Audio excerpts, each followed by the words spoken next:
Fi aw minnu bɛ yen nɔ ko diɲɛ taabolo finikuraw modèles ka d'aw ye ayiwa aw sera aw seyɔrɔ la In Fashion Couture n'aw mago bɛ tissu kalalenw na walima n'a bɛ fɛ ka tissu kala a ye boli ka se joona joona Ismaël Ɲare fɛ yen nɔ. Ismaël Ɲare nɔlen no ni diɲɛ laban kalali kɛ machine kuraw de ye a n'a ka personnel de qualité minnu bɛ yen nɔ n'olu bɛ nin baara in kɛ ka ɲɛ. An sigiyɔrɔ bɛnnen no AC 2000 kɔnɔna la Immeuble Concorde 1 n'ale tugulen no Air Côte d'Ivoire la Palais des Sports ani Place de la CAN ni ɲɔgɔn cɛ. Nɛgɛjuru sira o ye 63 ye 02 99 ani 99. In Fashion k'aw ye togo ɲɛ. In Fashion ni aw mago bɛ qualité la. In Fashion ko k'aw bisimila kunnafoni gafew kɛnɛ kan.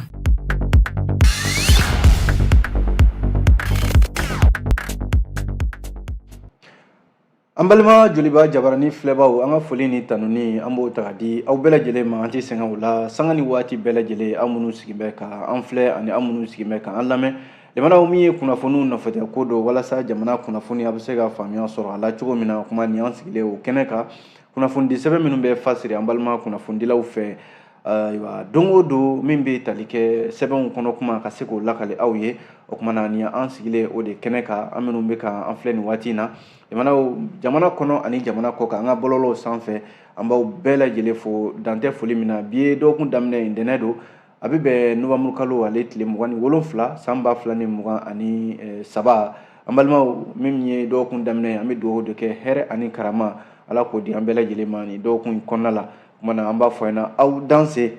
gafew bɔra limanaw gafe minnu bɔra ayiwa minnu kɔni b'anw bolo kɔrɔ yan u bɛ tali kɛ Nouvel Horizon l'indicateur du renouveau min ye les échos welewele ye le challenger ale bi yan ka taa se le soir de Bamako l'indépendant ale fana bi yan ni fasidi sɛbɛn ninnu an bɛna ninnu de lakale aw ka faamuya kama o kuma na an b'a daminɛ ni min ye o ye fasidi sɛbɛn Nouvel Horizon limanaw ale kumana a y'a jira k'a fɔ ko ayiwa min bɛ ɲɔgɔn ye min n'o kun bolodalen bɛ jamana saba ni ɲɔgɔn cɛ Mali Burkina Faso ani Niger awa jamana saba in u farala ɲɔgɔn kan ka jɛkulu dɔ de sigi u k'a ma ko IAS Alliance des États du Sahel ni jamana saba in Sahel kɔnɔna la jamana saba in ko u kɔni u cɛsirilen bɛ bi kosɛbɛ ka fɛn dɔw bɛ yen k'o bila sen kan o de ye jamana saba in ka se ka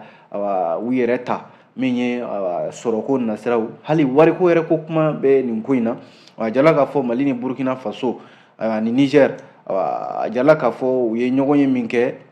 ɲɔgɔn ye in k'a bɛna fɔ yɛrɛma hɔrɔnya min ni u y'o ta nka tako filanan bɛ se ka ye yɛrɛma hɔrɔnya in na sabu jamana fila in mana ɲɔgɔn sɔrɔ jamana saba in sake u mana fara ɲɔgɔn kan jamanaw ka se ka hakililaw kɛ kelen ye ka se ka baaraw don ɲɔgɔn bolo a dɔ bɛ dɔ la don nataw la laɲini yɛrɛ de y'o ye ka se ka baara camanba de kɛ ɲɔgɔn fɛ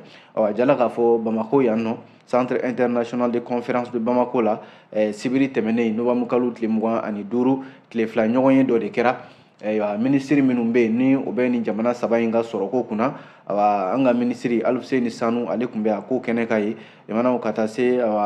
min ye premier ministre Dr Choguel Kokala Mayiga ale yɛrɛ tun bɛ baaraw bɛɛ lajɛlen ɲɛmaaya la yen nɔ ka taa se minisiri min fana bɛ yen n'o bɛ Burkina Faso u ka sɔrɔko ni nafoloko kunna Dr Abubakar Nakanabo ani minisiri min fana bɛ Niger u ka sɔrɔko kunna Mumuni Bubakar Saidu min bɛ Bamako gouverneur ko fɛ ale fana tun bɛ kɛnɛ ka ye Bamako sigida sabanan mairie a fana tun bɛ yen ani Mali ni jamana minnu bɛ baara la ɲɔgɔn fɛ ani ma hakili juru canenw minnu bɛ nin jamana in kɔnɔ olu bɛɛ lajɛlen tun bɛ a ko kɛnɛ kan ɲɔgɔn ye de n'a nafa bɛ ɲɔgɔn na o de y'a to ninnu bɛɛ lajɛlen yɛrɛ kɛnɛ kan Nouvel Horizon ka kuma la jarala k'a fɔ ko n'i y'a lajɛ jamana saba in bɛ se ka don ɲɔgɔn na cogo min na taa ni ka segin baara ɲɔgɔnya ka taa se fɛn caman ma n'i y'a lajɛ kosa in na kuma kɛra min yɛrɛ kan o ye taa ni ka segin transport kuranko énergie min ye jiko ye hydraulique ani nɛgɛjuru sira télécommunication nin bɛɛ lajɛlen ye baaraw ye minnu bɛna bila sen kan a yɛrɛ k'a fɔ ko o yɛrɛ tɛmɛnen kɔfɛ yɔrɔ jamana saba in n'i y'a lajɛ u bɛɛ lajɛlen ka taabolow ye kelen ye ko bagan mara ani min ye baloko ye lakanabaliya min fana ɲɔɲɛnen bɛ jamana saba in ni ɲɔgɔn cɛ yɔrɔ min bɛ yen n'u kama ko Liptako Gourma o yɔrɔ in bɛ se ka don ba la cogo min na bagan maralaw bɛ se ka lafiya yɔrɔ kofɔlen na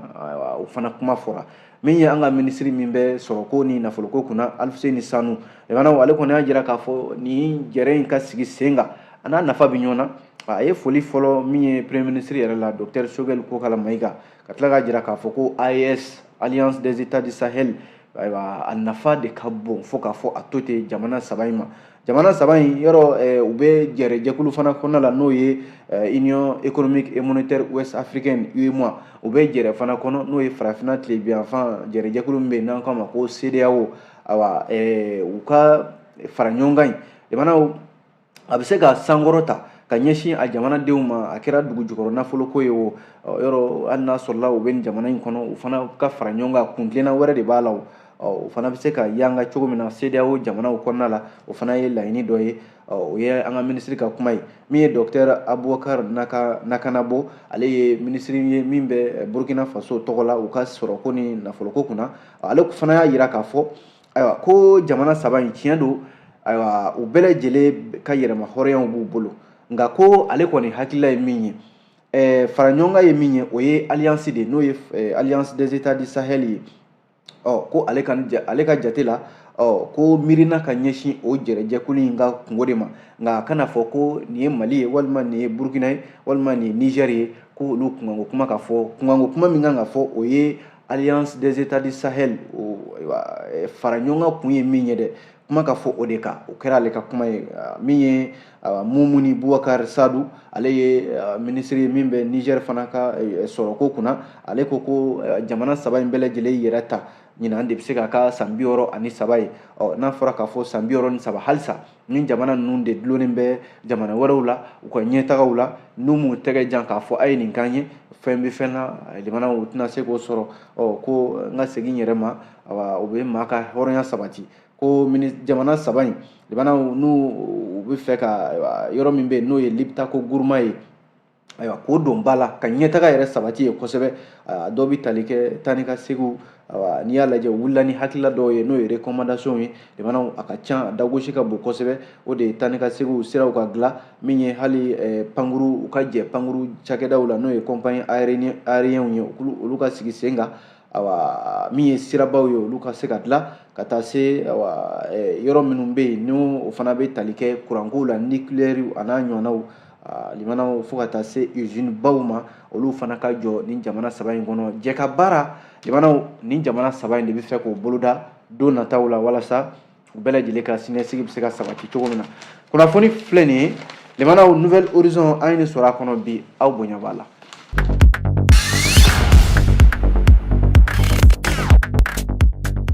N'an bɔra ye limanaw fasiridi sɛbɛn bɛ yen n'an k'a ma ko l'indicateur du renouveau ale y'a jira k'a fɔ ko yɛlɛmaniba de bɛ fɛ ka boloda walima bolodara yɛrɛ min ye an ka kɛnɛya tigilamaw olu ka baarakɛyɔrɔw la walasa minisiri min n'ale bɛ kɛnɛyako kunna ani adamadenya ɲɛtaga colonel Assa Badialo Touré ko ale ye baara belebeleba dɔw de dayɛlɛ a ka cakɛyɔrɔ in na a jala k'a fɔ walasa kɛnɛyako jamanaw a bɛ se ka kɛ bɛɛ jɛ fɛn ye cogo min na kɛnɛya bɛ se ka don forobafɛn da fɛ cogo min na bɛɛ lajɛlen bɛ se ka lafiya sɔrɔ o de ye laɲiniba yɛrɛ ye o de la minisiri n'o ye colonel Assa Badialo Touré ye jamanaw ko a ye falenfalenniba de bila sen kan sisan walasa a ka baarakɛyɔrɔ ɲɛmɔgɔ minnu bɛ yen nɔ ɲɛmɔgɔ ninnu jamanaw olu bɛ se ka falen cogo min na dɔwɛrɛ tɛ jamanaw walasa fiɲɛ kura ani nin kuraw bɛ se ka fiyɛ baara yɔrɔ ninnu caman na i n'a fɔ jamanakuntigi yɛrɛ colonel Assimi Goïta ale ka hamina fana y'o ye o de la n'i y'a lajɛ jamanaw ko cakɛda caman bɛ yen min bɛ kɛnɛyasow tɔgɔ la minnu bɛ yen ni olu ka ɲɛmɔgɔw falen donna olu baaraw la conseil des ministres min kɛra novembre kalo tile 22 tɛmɛnen o de senfɛ ko directeur caman bɛ yen olu nɔna bilala ka maa wɛrɛw bila olu nɔ na nka yɛlɛmani ninnu caman de bɛ yen i b'a sɔrɔ dɔw bɛ yen olu taara sɛgɛnlafiɲɛbɔ la retraite dɔw bɛ yen u bilala olu nɔ na nka dɔw fana bɛ yen jamana olu ka baara ma se ka kɛ baara sabatilenbaw ye u ka baara la u ye caman ye san caman de kɛ baara la nka ko nɔba ma se ka ye u ka baara jaabiw la olu fana ka yɛlɛmani a kunba de ye o ye walasa n'i y'a lajɛ jamanaw maa minnu bɛ yen ni olu taara sɛgɛnlafiɲɛbɔ la olu cɛla ɲɛmɔgɔba min bɛ yen n'ale bɛ Kati kɛnɛyasoba la hôpital de Kati ale kɔni nɔna bilala maa min bilala nɔ na o ye traumatologie a bɛ traumatologie professeur agrégé traumatologie min bɛ tali kɛ Layi Ture maître de conférence don o de kɛra Kati kɛnɛyasoba ɲɛmaa ye min bɛ tali fana kɛ ayiwa cɛ in a jɔyɔrɔ bonyana kosɛbɛ banabaatɔ minnu bɛ yen ni olu bɛ kɛlɛdagaw la ale kɔni jɔyɔrɔ bonyana olu ka furakɛli la kosɛbɛ o kɔrɔ ye ale fana bɛ ni kɛnɛyaso in a b'a dɔn kosɛbɛ o bɔlen kɔ ye min ye directeur kɔrɔ min bɛ centre d'appui à la décentralisation et de la déconcentration n'u k'a ma ko CADD ko ale fana nɔna bilala ni Idrissa Kamara ye ale ye planificateur ye a fana ye san 15 de kɛ nin yɔrɔ kofɔlen in na ko ale tun ye ɲɛmaa dankan ye ale fana bilala ɲɛmaaya la sisan o kɔfɛ min ye directeur du Centre national d'information, éducation et communication de la santé n'u k'a ma ko CNS cɛkɔrɔba min bɛ yen n'u k'a ma ko Seydou Baba Traoré ale nɔna bilala ni musolaka ye Alimatu Hayidara ale fana ye kunnafondila communicatrice don ale de tun ye san directrice régionale de développement social ye ale bilala o nɔ na jamana o bɔlen ko ye maa minnu bɛ yen ni olu nɔna bilala ni jɔyɔrɔbatigiw don a jala k'a fɔ ko i n'a fɔ jamanakuntigi colonel Assimi Goïta a ka laɲiniw kɔnɔna la Fasere bɛ k'a ɲɛfɔ cogo min na ko directeur de laboratoire national de la santé a jala k'a fɔ nin makofɔlen min filɛ ale ye san 14 de kɛ nka ale fana nɔna bilala a tun bɛ conseil technique la minisiriso min bɛ an ka kɛnɛyako kunna ko a ye san 6 fana kɛ service cabinet la o bɔlen ko ye jamana ale bilala directeur a ye directeurya fana kɛ Segu dɔgɔtɔrɔsoba Sikaso ani Luxembourg a ye ɲɛmɔgɔyaw kɛ o yɔrɔ kofɔlen in na kɔsa in na a bilala min ye institut national de la santé publique ne kan ye professeur Samba So ale ma ko ale welela ka taa baara wɛrɛw la maa min bilala ale nɔ na o ye professeur Ibrahima Gindo ale de tun ye labo ɲɛmaa ye o yɔrɔ kelen in na yen nɔ min ye cellule de lutte contre VIH sida n'o ye VIH sida a kɛlɛli cakɛda ye fo ka taa se sɔgɔsɔgɔninjɛ ani hépatite ko nin waati in na yɔrɔ min bɛ tali kɛ Kayi kɛnɛyasoba a jala k'a fɔ yen fana ko ɲɛmɔgɔ tun tɛ yen nɔ fo ka se sisan ma min ye médecin Samu Jara ye ale de bilala o yɔrɔ kofɔlen in na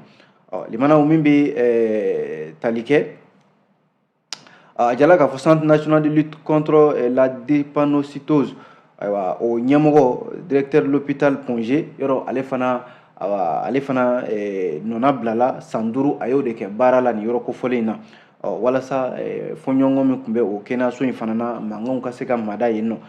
limanaw kunnafoniw b'a jira k'a fɔ minnu ye nin yɛlɛmaniba ninnu ye minnu sera ka kɛ sisan dɔwɛrɛ tɛ walasa kɛnɛya bɛ lahala min an ka jamana kɔnɔ yɛlɛmanibaw bɛ se ka don a la walasa banabaatɔw ni banabaatɔ somɔgɔw ani jamana yɛrɛ bɛ se ka lafiya cogo di kɛnɛya ale ninnu ma colonel Assa Bajalo Touré ale de ministre ye a ka laɲini y'o nin ye walasa jamana a bɛ se ka lafiya kɛnɛyako nasira la cogo min na kunnafoni filɛ limanaw an ye nin bɔ fasidi sɛbɛn l'indicateur du renouveau kɔnɔ aw bonya b'a la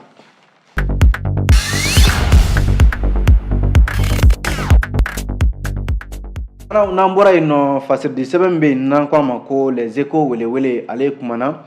min ye chrétienw ka ɲɛmaa dɔ bɛ yen ni u k'a ma ko missionnaire allemand Hans Joachim Lore ale ko a bilala dɛ limanaw ale kun minɛna maajuguw fɛ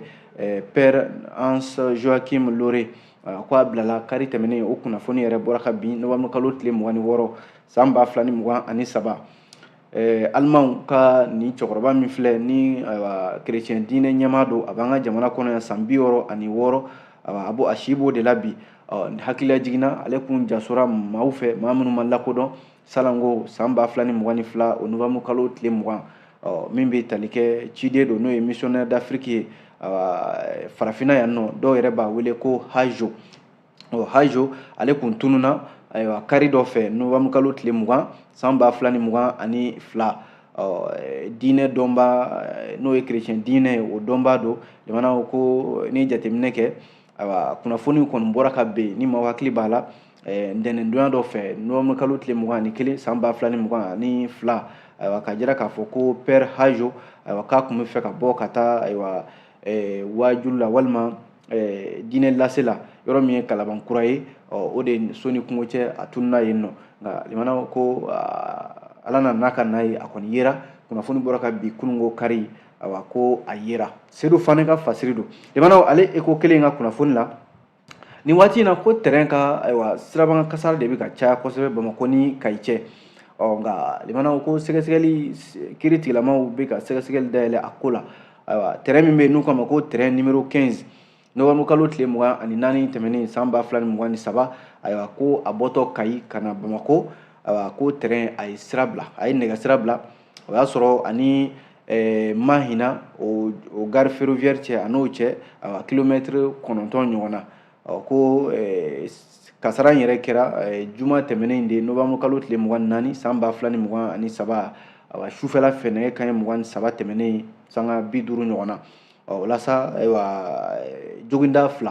o de yera a ko siratigɛ la n'o tɛ ko maa n'i ma bɔnɛ ayiwa a kasara o ma kɛ i n'a fɔ mɔgɔw hakili b'a la cogo min na maa minnu joginna o ye ayiwa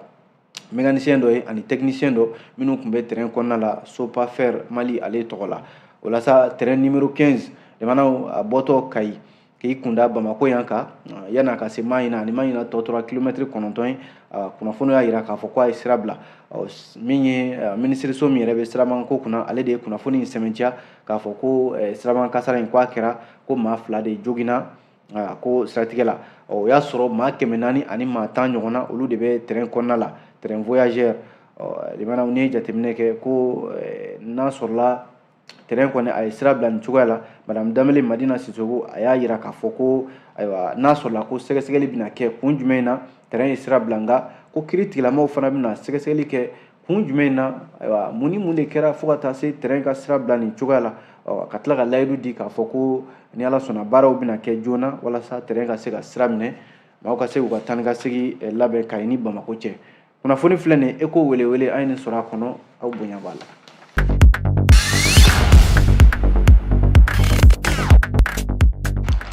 N'an bɔra yen limanaw fasiridi sɛbɛn bɛ yen n'an ko a ma ko le challenger kumana ayiwa challenger y'a jira k'a fɔ ko min ye lakanabaliya ye ayiwa a bɛ n'a fɔ a bɛ ka dugu dɔ bɛ yen u k'a ma ko Janke lakanabaliya bɛ ka olu sɛgɛn kosɛbɛ Janke n'a lamunu ko yen mɔgɔw bɛ ka boli de ka dugu bila ka sababu kɛ lakanabaliya ye caman bɛ yen limanaw hakili wuli yɛrɛ ma Bamanciw ka bagabali walew olu caman kɔni ye boli de fusaya taama ye caman ye Janke a n'a lamini caman y'a bila bi Janke yɛrɛ filɛ nin Ɲanfunke ale mara de kɔnɔna la ko caman bɛ yen bɛɛ y'i ka dugu bila ka boli ni min ma taa ayiwa Lere i b'a sɔrɔ u taara Ɲanfunke walima o bolila ka taa Ɲoro walima dɔw yɛrɛ bolila ka na Bamako yan yɛrɛ siran yɛrɛ bolo ma nin bɛ mun jira fasiri ka ɲɛfɔli la ko lakanabaliya a ɲɔ ɲɛnen bɛ Ɲanfunkena mara kɔnɔna la kɛrɛnkɛrɛnnenya la dugu min kofɔlen filɛ n'o ye Janke ye ko dugu 17 minnu bɛ yen bi ni sɔrɔko kuma tɛ fɔ limanaw adamadenya dɛmɛniko kuma tɛ fɔ lakanabaliya de kɛmɛ sababu ye bi dugudenw a kɛra denmisɛnnin ye o a kɛra maakɔrɔba ye o a bɛɛ lajɛlen de bɛ ka boli ka dugu bila bi n'i y'a lajɛ a bɛ se maa 700 ma minnu bɛ yen n'u y'u ka baganw to yen minnu y'u ka forow to yen minnu y'u ka foro sɛnɛnen limanaw a tɔ tora dɔrɔn ka foro wabɔ a tɔ tora o dɔrɔn de bɛɛ kɔni bolila k'i ka foro to yen bagan maralaw ani jagokɛlaw a bɛɛ lajɛlen de bɛ a ko hukumu kɔnɔ a bɛ n'a fɔ ka datuguli kɛ maaw da la n'o ye embargo ye o de sigilen bɛ nin dugu fitinin n'o ye Jankekaw da la Ɲanfunke mara la fasiri n'o ye challenger ye a y'a jira k'a fɔ ko kɔsa in na kalo min filɛ nin o daminɛ yɛrɛ la Bamanciw ka walejugu kɛra sababu ye maa 20 ɲɔgɔnna o de ni bɔnɛna nka u makunnen don limanaw u sirannen don siran yɛrɛ bolo ma caman ma se ka kuma ko nka duguden dɔ bɛ yen ale tɔgɔ ye ko Amadu Jalo ale kumana ale kɔni ko ko dugu kɛnbɛ maa tɛ don maa tɛ bɔ ka sababu kɛ Bamanciw ka kɛmɛ ka bagabali wale ta k'u sɛgɛrɛ ko wa u ka denmisɛnninw yɛrɛ minnu bɛ yen ni olu si sera balukuyali ye dɔɔni u b'a lajɛ ka olu bagaba k'a fɔ ko bɛ marifa di olu ma u ka se ka kɛlɛ kɛ ka jamana kɛlɛ ko Bamanciw kun don bɛ nin de la u nana ye sa limanaw ko in kɔni gɛlɛyara ayiwa u tɛna se ka bɔ nin ko in na caman kɔni ye ayiwa taama walima boli de fusaya sigili ye caman de bolila limanaw hali cɛkɔrɔba minnu bɛ yen n'olu si janfana san 80 Amadu Jalo ka kuma la ko dɔ bɛ yen nɔ san 80 awa si kɔni janfara nka limanaw ale sera ka boli ka dugu bila ka sababu kɛ yɛrɛkun sɔrɔ o man dɔgɔ sɔrɔ ye dɛ ko dugu 17 ɲɔgɔn na awa minnu bɛ yen k'a bɛna fɔ olu kɔni jɔsira de u tɔgɔ bɛ yen nka nin dugu ninnu maa t'a kɔnɔ bilen dɛ maa tɛ se k'a fɔ ko nin dugu ninnu k'u bɛ duguya la bilen sabu n'i bɛ dugu ko fɔ o b'a sɔrɔ maa de b'a kɔnɔ caman de bɛ yen hali ko dɔ bɛ yen nɔ Mahamadu ale fana ye ɲɛfunke ka ye ale fana nin ɲɛfɔ a ko maa bolila bi awa bɛɛ bolila ka ɲɛfunke leere walima ɲoro o de sɛgɛrɛ k'u bɛ foyi t'u bolo bi ka ɲɛsin ni jamana ɲɛmɔgɔw tɛ k'a f'u ɲɛna awa u ka fɛɛrɛ sɔrɔ nin ko in na olu kɔni bɛ fɛ ka segin u bɔ duguw la ko dugu min yɛrɛ n'o ye Janke ye limanaw ko ɲinan y'a san 10 ye kabi san 2013 waati kalan tɛ ka kɛ yen nɔ ko o dugu kofɔlen na dɔgɔtɔrɔso kelen min yɛrɛ bɛ yen n'o bɛ maaw furakɛ ko walejugu tigilamaw taara o dɔgɔtɔrɔso in filenkolo ci ka dakolon ci mun de tora sa olu kɔni ka dugu bila ka u yɛrɛ ɲini kunnafoni filɛ nin limanaw an ye nin bɔ le caranjɛli kɔrɔ bi aw bonya b'a la.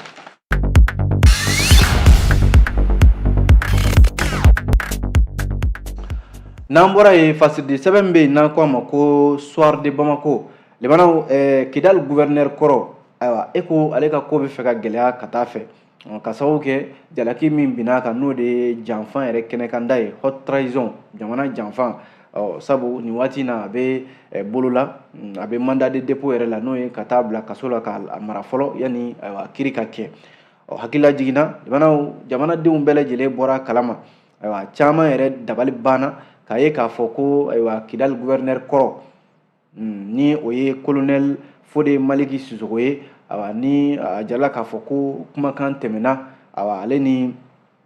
min bɛ tali kɛ sema ɲɛmɔgɔ u bɛ ani MNLA fo ka taa se AICEA ma yɔrɔ olu bɛɛ bɛ ɲɔgɔn sɔrɔ jɛkulu dɔ de kɔnɔ n'u k'a ma CSP PSD Algabas Agi Intala ko nɛgɛjuru sira tɛmɛna ani o cɛ kumakanw tɛmɛna u ni ɲɔgɔn cɛ limanaw kumakan min tɛmɛna u ni ɲɔgɔn cɛ n'a kumakan na Kidal gouverneur kɔrɔ n'o ye colonel Fode Maliki Sisoko ye i b'a ka kumaw lamɛn i b'a sɔrɔ Algabas Agi Intala bɛ min fɔ a ye a bɛ kuma ninnu bɛɛ lamɛn wa a bɛ layidu ta k'a bɛ kuma ninnu bɛɛ lajɛlen bɔ a sira ma n'o de ye ko Mali kasa kelen a kana se Kidal limanaw kuma in dɔw yɛrɛ ko a fɔra yanni 22 septembre de ka se 22 septembre min kɛra tɛmɛnen in na ko a ɲɛnajɛw kisɛ kelen kana kɛ Kidal mara kɔnɔna la dɔw y'o fɔ nka yanni kiiri tigilamaw ka nin ko in sɛgɛsɛgɛ k'a dɔn kumakan yɛrɛ fɔra waati jumɛn na ayiwa ko colonel Fode Maliki Sisoko ni jɔyɔrɔbatigi don Mali armée kɔnɔna la limanaw ni jalaki binna kan k'a fɔ ko a ye janfan kɛ a ye jamana janfa ale bilala dugu min kunna n'o ye Kidal ye k'a ka Kidal mara kɔsa in na yɔrɔ finitigiw ye wulikajɔ kɛ jamana ɲɛmɔgɔw ka haminaba de kun y'o ye k'u ka Kidal minɛ ka di Mali jamana ma maa min kɛra o marabolo ɲɛmaa ye yɔrɔ a yɛrɛ kun ye bataki kɛ ayiwa min ye couvre-feu ye ko tile 30 ɲɔgɔn na maa kana ye kɛnɛ ma ale de y'o hakilila kelen in ta limanaw ko ni maa min yera kɛnɛ ma ni min ka kan sariya ɲɛkɔrɔ o na da i kan limanaw ka taa ye k'a fɔ bɔ taara kɛ kumakan dɔ kan ale ni maa min bɛ yen ni o kɛn bɛ ka wulikajɔ kɛ ka jamana janfa Algabas Agi Intala a bɛ maa dabali ban limanaw an bɛ don min na i ko bi ko min ye colonel Fode Maliki Sisoko ye a ye jɔyɔrɔbaw kɛ armée kɔnɔna la hali jamanakuntigi kɔrɔ transition min tɛmɛna n'o ye furanjɛla fanga ye professeur Jɔmunda Tarawele ale de kun y'o ka aide de camp ye limanaw an bɛ don min na i ko bi colonel Maliki Sisoko yɔrɔ ko a bɛna fɔ a ta in kɔni tun bɛ yɛrɛ ɲini yɛrɛ de bolo ma sabu jamana min bɛ yen n'a a ka marabolo san 11 a ma se k'i tɛgɛ da o kan n'a fɔra k'a fɔ ko kuma taara bɔ ani juguw cɛ nin cogoya la a kɔni malidenw caman dabali ban kosɛbɛ a kɔni bɛ kiiri ka bolo kan nin waati in na yanni kiiri ka se a fɔ a jo b'a la walima a jo t'a la nin ko in kɔni ko nka limanaw a bɛ sɔn ka kɛ kɔlɔlɔba de ye colonel Fode Maliki Sisoko ma n'o ye Kidal gouverneur kɔrɔ in ye kunnafoni filɛ nin ye limanaw an ye nin bɔ le soir de Bamako kɔnɔ bi aw bonya b'a la ale soir de Bamako kelen ka kuma la limanaw maa minnu bɛ yen ni olu ye polisi ɲɔgɔndan kɛ n'o ye collectif des recalés de la police o y'a jira k'a fɔ ko layidu dɔ tara olu ye layidu in ko layidu in bɛ fɛ ka bɔrɔtɔ furanjɛla fanga ɲɛmɔgɔw fɛ dɛ ko nka u tɛna sɔn k'u da de fiyewu sariya sɔsɔ min bɛ yen n'o bɛ ka taga ɲɛsin olu ma u y'a jira k'a fɔ ko maa minnu bɛ yen ni u ye ɲɔgɔn sɔrɔ nin jɛrɛjɛkulu in kɔnɔ ni u k'o ma ko recalé de la police olu caman bɛ yen u y'a jira k'a fɔ ko hakilila jiginna limanaw k'olu kun ye ɲɔgɔndan boloda ɲɔgɔndan kɛra jaabiw bɔra olu y'u tɔgɔw bɔra nka kɔfɛ olu nana bali min na u y'olu bɛɛ lajɛlen tɔgɔw ta ka bɔ yen ka na ni maa wɛrɛ tɔgɔw ye dɔw yɛrɛ b'a la ko hali olu ma boli dɔw bɛ yen nɔ olu ka sɛgɛsɛgɛliw ma kɛ olu bɛɛ lajɛlen nana u yɛrɛ sɔrɔ tɔgɔ minnu bɛ yen n'u tilala k'o ye ko o dun sera ka kɛ cogo di o de la u y'u yɛrɛ ɲininka bi yalima jinɛ ko don wa jinɛ de ye olu tɔgɔ ta ka bɔ yen wa min don wa olu kɔni ma se ka kɛ ala ye k'a dɔn bi u bɛ ɲɛfɔli ɲini de la u ko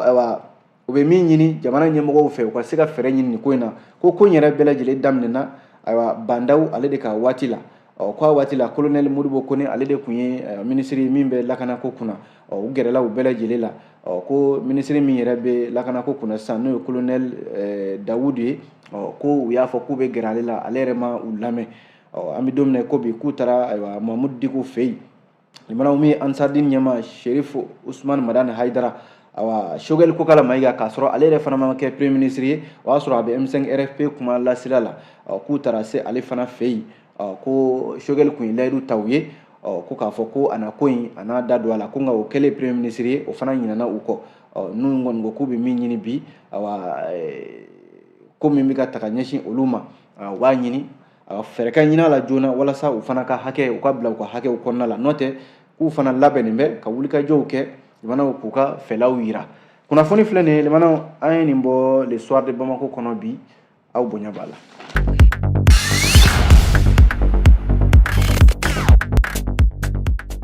Fasiri lakalili an b'a kuncɛ ni l'indépendant ye limanaw tare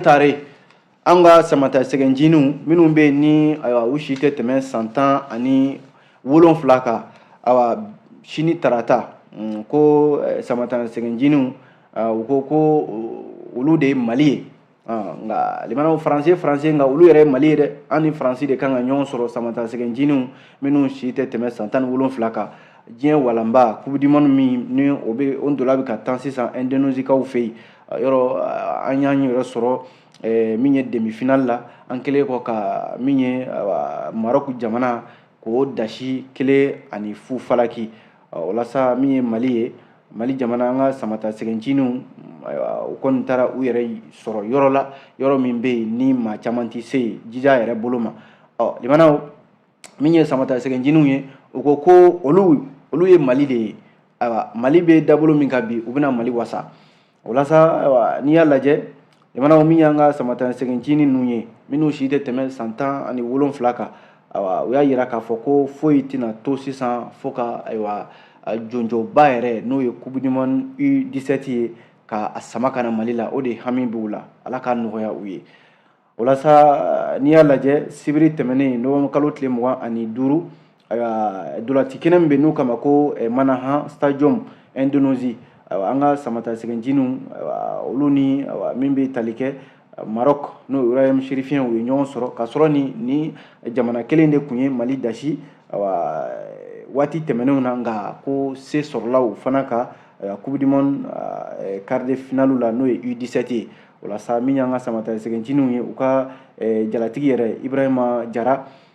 sanga 81 na ale sera ka cili sɔrɔ k'a don o kɛra sababu ye an ye jɔyɔrɔba sɔrɔ min bɛ tali kɛ u ka degeli karamɔgɔ n'o ye Sumela Kulubali ye a kɔni jamanaw hakili kɔkɔlen don bi kosɛbɛ sabu a ɲininkara kunnafonidilaw fɛ u ko an bɛ demi-finale la ko ani France de bɛna jouer ko ani France bɛna jouer ko France tɛna se ka olu kɔni bɔ u ja kan dɛ nka olu fana ye Mali ye u fana bɛ se ka France jatigɛ a ka kuma de kɛra o ye a ko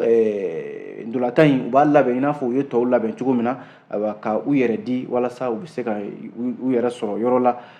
hami min kɔni b'u la bi limanaw o de ye ka segin ni jɔnjɔnba ye n'o ye coupe du monde U17 ye Mali la limanaw an bɛ dugawu de kɛ maa y'o kɛ Ala k'o kɛ maa m'o kɛ Ala k'o kɛ Sori Ibrahima Kulubali ale de ka fasiri do l'indépendant limana an b'a bila yan nɔ waati sera ni ala sɔnna sini an na ɲɔgɔn sɔrɔ yan gafew mana bɔ k'o lakale an b'a fɔ a k'an bɛn diɲɛ waati wɛrɛ. nin kun ye kunnafoni gafew ye ni infashon ka dɛmɛ ye an sigiyɔrɔ bɛnnen no ACI 2000 kɔnɔna la immeuble concorde 1 n'ale tugulen no air Côte d'Ivoire la palais des sports ani place de la CAN ni ɲɔgɔn cɛ. nɛgɛjuru sira o ye 63 ye 02 99 ani 99. infashon k'aw ye togo ɲɛ infashon ni aw mago bɛ qualité la